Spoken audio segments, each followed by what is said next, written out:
ओम गंग गणपतये नमो नमः। श्रीमद्भागवत महापुराण अष्टमा स्कंध अतः षोडशो अध्याय।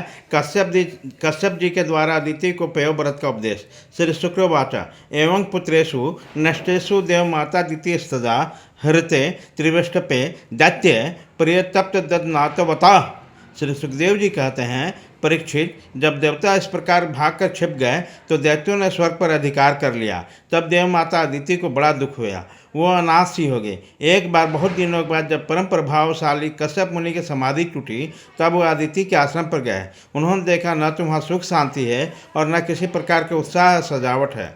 परीक्षित, जब वह वहाँ जाकर आसन पर बैठ गए और अदिति ने विधि पूर्वक उनका सत्कार कर लिया, तब वह अपनी पत्नी अदिति से, जिनके चेहरे पर बड़ी उदासी छाई हुई थी, बोले, कल्याणी, इस समय संसार में ब्राह्मणों में कोई विपत्ति तो नहीं है आई है। धर्म का पालन तो ठीक ठाक होता है। काल के ग्राल के गाल में पड़े हुए लोगों का कुछ अमंगल तो नहीं हो रहा। प्रिय, गृहस्थ आश्रम तो जो लोग योग नहीं कर सकते उन्हें भी योग का फल देने वाला है। इस गृहस्थ आश्रम में रहकर धर्म अर्थ और काम के सेवन में किसी प्रकार का विघ्न तो नहीं हो रहा। यह तो संभव है। तुम कुटुंब के भरण पोषण में व्यग्र हो रही हो। अतिथि आए हैं और तुमसे बिना सम्मान पाए ही लौट गए।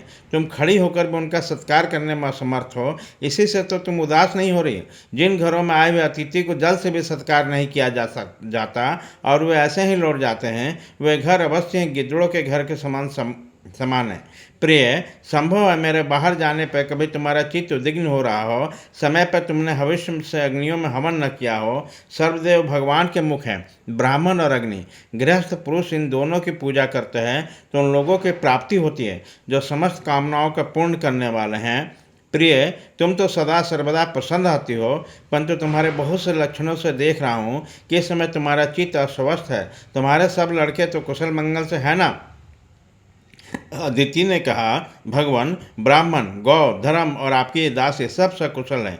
मेरे स्वामी, यह गृहस्थ आश्रम ही धर्म अर्थ और काम की साधना में परम सहायक है। प्रभो, आपके निरंतर स्मरण और कल्याण कामनी से अग्नि, अतिथि, सेवक, भिक्षु और दूसरे याचकों को भी मैंने तिरस्कार नहीं किया।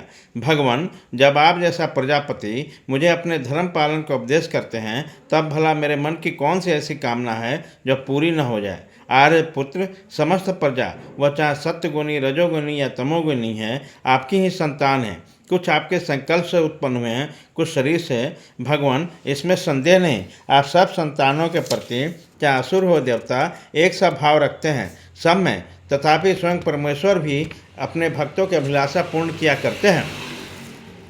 मेरे स्वामी, मैं आपका दास हूँ, आप मेरी भलाई के संबंध में विचार कीजिए। मर्यादा पालक प्रभु, शत्रुओं ने हमारी संपत्ति और रहने का स्थान तक छीन लिया, आप हमारी रक्षा कीजिए। बलवान दैत्यों ने मेरे ऐश्वर्य, धन, यश और पद ले लिए हैं तथा हमें घर से बाहर निकाल दिया। इस प्रकार मैं दुख के समुद्र में डूब रही हूँ। आपसे बढ़कर हमारा भलाई करने वाला और कोई नहीं है। इसलिए मेरे हितैषी स्वामी, आप सोच विचार कर अपने संकल्प से ही मेरे कल्याण का कोई ऐसा उपाय कीजिए जिससे कि मेरे पुत्रों की वो वस्तुएं फिर से प्राप्त हो जाए।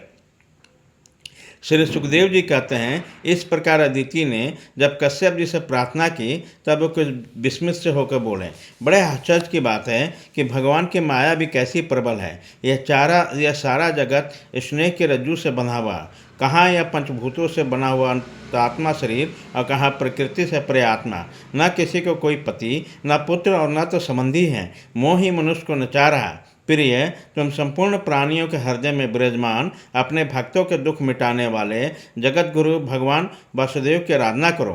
वे बड़े दीन दयालु हैं। अवश्य श्री हरि तुम्हारे कामनाएं पूर्ण करेंगे। मेरा यह दृढ़ निश्चय है कि भगवान की भक्ति कभी व्यर्थ नहीं होती। इसके सिवा कोई दूसरा उपाय नहीं है। अदिति ने पूछा, भगवान, मैं जगदीश्वर भगवान की आराधना किस प्रकार करूं जिससे वह सत्य संकल्प प्रभु मेरा मनोरथ पूर्ण करें। पतिदेव, मैं अपने पुत्रों के साथ बहुत ही दुख भोग रही हूं, जिससे वह शीघ्र ही मुझ पर प्रसन्न हो जाए। उनकी आराधना की वही विधि मुझे बताइए। कश्यप जी ने कहा, देवी, जब मुझे संतान की कामना हुई तब मैंने ब्रह्मा जी से ये बात पूछी थी। उन्होंने मुझे भगवान को प्रसन्न करने वाला जिस व्रत का उपदेश दिया वही मैं तुम्हें बताता हूँ। फागुन के शुक्ल पक्ष के 12 दिन तक केवल दूध पीकर रहें और परम शक्ति से भगवान कमल नयन की पूजन करें। अमावस्या के दिन यदि मिल सके तो सुअर की खोदी हुई मिट्टी से अपना शरीर मलकर नदी में स्नान करें। इसी समय यह मंत्र पढ़ना चाहिए, हे देवी, प्राणियों को स्थान देने की इच्छा से बड़ा भगवान रसातल से तुम्हारा उद्धार किया है। तुम्हारे मेरा नमस्कार है, तुम मेरे पापों को नष्ट कर दो। इसके बाद अपने नित्य और नैमित्तिक नियमों को पूरा करके एकाग्रचित से मूर्ति, वेदी, सूर्य, जल, अग्नि और गुरुदेव के रूप में भगवान की पूजा करें और इस प्रकार स्तुति करें, प्रभु, आप सर्वशक्तिमान हैं, अंतर्यामी और आदरणीय हैं। समस्त प्राणी आप में और आप समस्त प्राणियों में निवास करते हैं, इसी कारण आपको वासुदेव कहते हैं।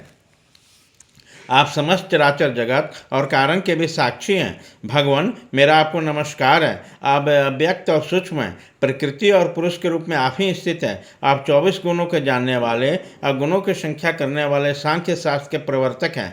आपको मेरा नमस्कार है। आप यह यज्ञ हैं जिसके प्राणिया और रुदनीय ये 2 क्रम हैं, प्रातः, मध्यम और सायं, ये तीनों समान ही 3 पाद है, 4 वेद, 4 सिंह हैं। गायत्री यदि 7 संधि ही 7-8 है।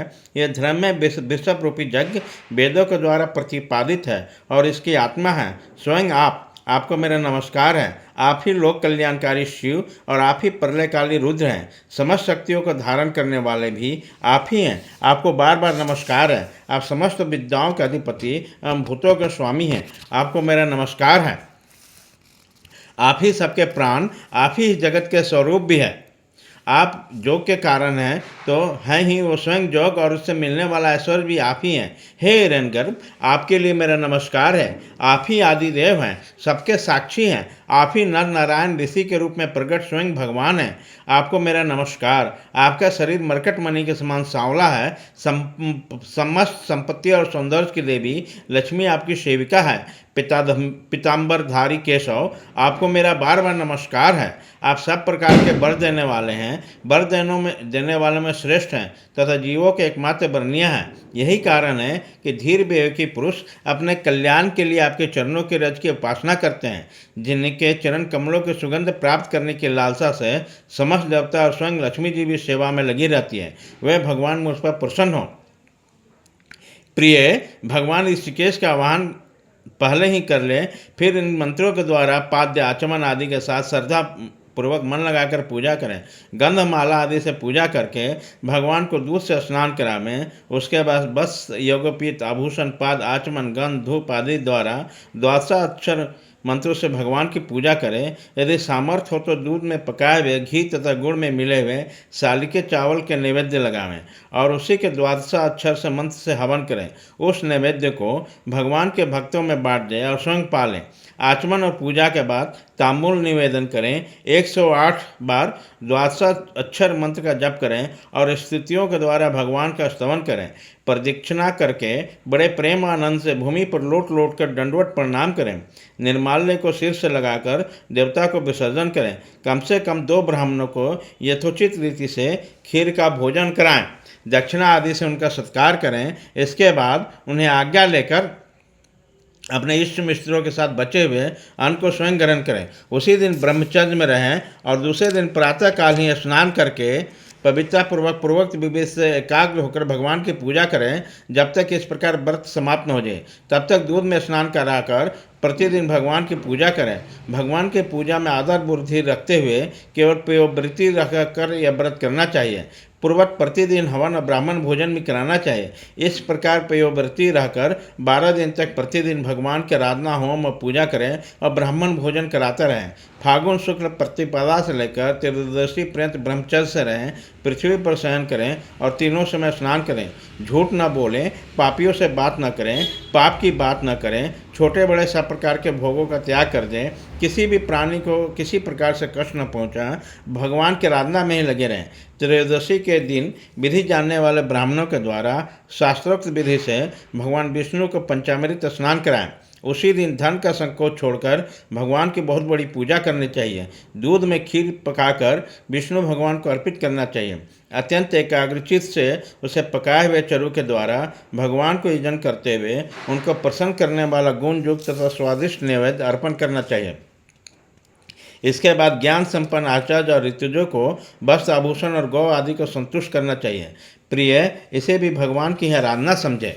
प्रिय, आचार्य और ऋतुजों को शुद्ध सात्विक और गुणयुक्त भोजन कराना ही चाहिए। दूसरे ब्राह्मण और आए हुए अतिथियों को भी अपने शक्ति के अनुसार भोजन कराना चाहिए। गुरु और ऋतुजों को यथा योग्य दक्षिणा देने चाहिए। जो चंडाल अपने आप वहाँ आ गए उन सभी को दीन, अंधे और समर्थ पुरुषों को अन्न आदि देकर संतुष्ट करना चाहिए। जब सब लोग खा चुके हैं तब उनके सत्कार के भगवान की प्रसन्नता का साधन समझते हुए अपने भाई बंधुओं के साथ स्वयं भोजन करें। प्रतिपदा से लेकर त्रयोदशी तक प्रतिदिन नाच गाने बाजे गाजे स्तुति स्वस्ति वाचन और भगवत कथाओं से भगवान की पूजा करावें। प्रिय, यह भगवान की श्रेष्ठ आराधना है। इनका नाम है पयोव्रत। ब्रह्मा जी ने मुझे जैसा बताया था वैसा ही मैंने तुम्हें बता दिया। देवी, तुम भाग्यवती हो। अपनी इंद्रियों को बस में कर शुद्ध भाव एवं श्रद्धापूर्वक चित्त से इस प्रकार व्रत का अनुष्ठान करो। इसके द्वारा अविनाशी भगवान की आराधना करो। कल्याणी, इस व्रत को भगवान संतुष्ट करने वाला है। इसका नाम है सर्वयज्ञ और संव्रत। यह समस्त तपस्याओं का सार और मुख्य दान है। जिससे भगवान प्रसन्न हो वही सच्चे नियम और वही उत्तम यज्ञ है। वही वास्तव में तपस्या, दान, व्रत और यज्ञ है। इसलिए हे देवी, संयम और श्रद्धा से तुम इस व्रत का अनुष्ठान करो। भगवान शीघ्र ही तुम पर प्रसन्न होंगे और तुम्हारी अभिलाषा पूर्ण करेंगे। इति श्रीमद्भागवते महापुराणे पारमहंस्यां संहितायां अष्टम स्कंधे द्वितीये पयोव्रत कथनानां षोडशोऽध्यायः।